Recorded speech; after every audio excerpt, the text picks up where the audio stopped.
La moitié de la forêt wallonne appartient à des propriétaires privés. La majorité d'entre eux possèdent des parcelles de moins de 5 hectares.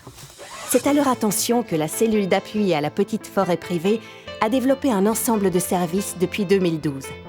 Mais qui sont ces propriétaires? La série Visage part à leur rencontre. Dans cet épisode, nous faisons la connaissance de Charlotte Damoiseau. Cette chargée de mission dans un parc naturel possède 3 parcelles d'épicéas autour de son habitation, près de la baraque de Fréture. Elle a saisi l'occasion d'une vente de bois groupé pour reprendre en main la gestion de ses plantations.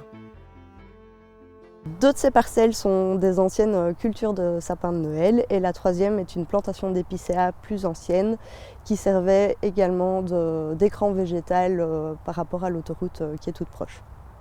Donc cette propriété, je la tiens de mes parents qui ont eu l'occasion de l'acquérir il y a une 30aine d'années.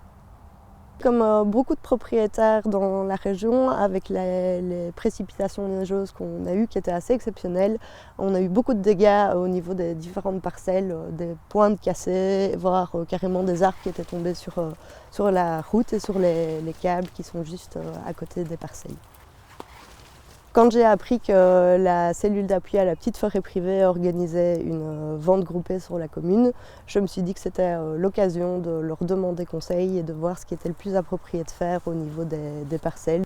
Donc j'ai contacté la cellule d'appui, ils sont venus voir sur place, on a envisagé différentes options et j'en suis arrivée à la conclusion que le mieux était de participer à la vente groupée de bois qui avait lieu justement sur la commune. C'était vraiment plus confortable pour moi en fait, de faire appel à la cellule d'appui pour vendre mes bois parce que d'un côté je manquais un petit peu de temps pour m'en charger moi-même et d'un autre, vu la faible qualité de certaines parcelles, je savais que j'avais beaucoup plus de chances de les vendre en les joignant à d'autres propriétaires pour avoir une quantité de bois plus importante. Après les avoir plantés, on s'était un peu contenté de les laisser pousser. Le fait d'avoir eu beaucoup de dégâts dedans et d'avoir contacté la cellule d'appui pour participer à la vente, en fait, offre des nouvelles possibilités vis-à-vis de ces différentes parcelles et ça me donne aussi l'occasion de reprendre un petit peu les choses en main et de m'en occuper d'un peu plus près. Donc, pour le moment, je suis toujours en pleine réflexion sur le mode de régénération de ces parcelles. Pour moi, ma forêt, c'est mon cadre de vie.